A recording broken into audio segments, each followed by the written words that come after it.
In the global financial markets, it is often the smallest shift in tone from a major central bank that shakes the entire world, and this week, the tremor came from Tokyo. My previous video where I explained what's going on with the bond markets and the Japanese yen did really well. It has over 200,000 views by now. Thank you to every single one of you who watched it. Today, we're going to build on that background, on that information that I shared in that video, and discuss the latest, quite explosive economic data. What looked like an ordinary day turned into a jolt for global bonds after the Bank of Japan signaled for the first time in months that a rate hike could be coming in early December. For decades, Japan has been the outlier among advanced economies, keeping interest rates pinned near zero, even as the rest of the world tightened aggressively. But now Japan may be preparing to rejoin the global rate cycle, which will impact the United States economy directly, and in a minute I will explain how. So it started with a comment that was made by the governor of Bank of Japan, Kazuo Ueda, who suggested that the central bank would be reviewing the pros and the cons of lifting rates at its upcoming meeting. And that was all markets needed actually. In seconds after the comment was made, Japanese government bond yields surged. The 2-year yield, which tends to snap quickly to any change in policy expectations, broke above 1% for the first time since 2008. The 10-year yield climbed to 1.8%, nearly 9%, 1.9%. Both moves signal the same thing. Investors were preparing for the Bank of Japan's monetary policy shift that will have global implications. But the real story was how fast the shock actually spread across the rest of the world.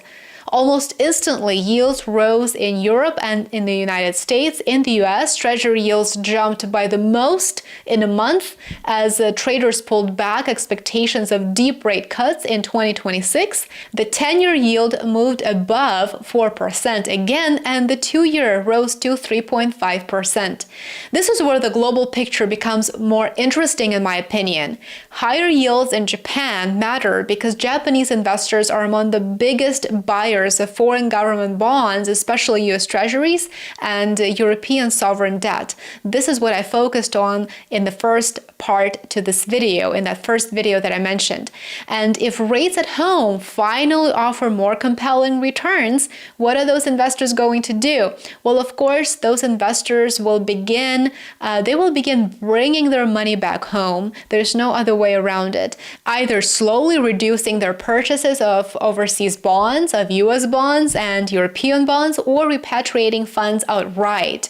And this is very bad news for the United States and Europe too, because that would remove a key source of demand at a moment when Western governments are issuing enormous amounts of new debt to finance their operations, because they do operate at a deficit and they need the money, but it is about to get more expensive.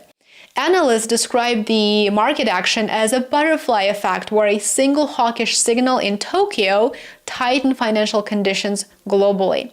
And for the United States, it didn't just raise near-term borrowing costs, it also dented expectations for aggressive 2026 rate cuts. In fact, US futures markets now see only a few cuts next year, not the 6 or 7 or 8 that were predicted just a couple of weeks ago. The yen reacted just as forcefully, and this is also very important. After a month of weakness, the currency literally surged nearly 1% against the dollar at one point. But this wasn't just a bond story. Stocks felt it too. On Wall Street, tech shares led the pullback. Both the Nasdaq and the S&P 500 slipped into the red as investors sold off riskier positions. Part of that weakness came from another surprising source, from Bitcoin, and I will briefly comment on this. The cryptocurrency was down 7% on the day, and its month-long slide has now erased more than 20% of its value. It is a very volatile asset. Strategists noted that in recent months, crypto and high-growth equities, high-growth stocks, in other words, have become tightly correlated, which is quite unusual, and when one drops, the other tends to follow. And at the same time, as all of this is unfolding, there is another major development: the growing likelihood of a Federal Reserve rate cut in December. Markets now price in an 88% chance that the Fed will trim rates by a quarter point at its meeting next week. But beyond December, the path becomes much hazier and there is so much uncertainty. As you know, the possibility of a new Fed chair has made a big impact on market expectations too. There's going to be a whole new video on my channel about the new Fed chair, so make sure that you're staying tuned if you're interested. Now, how do these things impact the dollar? That is the big question too. That uncertainty that I just described is definitely weighing on the dollar, on its value. When you combine a fading rate advantage with expectations that the Fed chair could soon be replaced, you get a currency that has just had its worst week in 4 months. Underneath all of this are signs that the US economy is losing some steam. Again, new data showed manufacturing actually contracted for a 9th straight month. So for 3 quarters now, it has contracted. So much for reindustrialization, right? The euro and British pound both gained ground against the dollar. So that is another thing to consider when you look at this year and the performance of the dollar overall. So this week, the spotlight is fully back on monetary policy, and I expect next week to be the same. Also, we have to factor in Japan's potential hike and its implications on global markets, the Fed's likely cut, and the increasingly volatile situation between currencies, bonds, and equities around the world.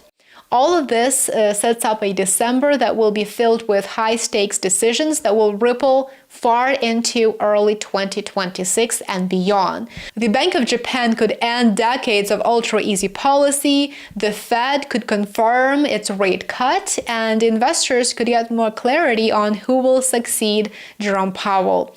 For now, though, the message from the markets is very simple. When Japan moves, global economies react very quickly. So this is definitely something to be aware of. I will keep you updated on the recent developments over on my Substack and my Patreon. Thank you so much for joining me. I truly appreciate your time. Remember to like, subscribe, and share my content. I appreciate every single one of you who has become a paid subscriber on YouTube, Substack, and Patreon. Thank you so much for your support. And I will see you back here tomorrow. Bye for now.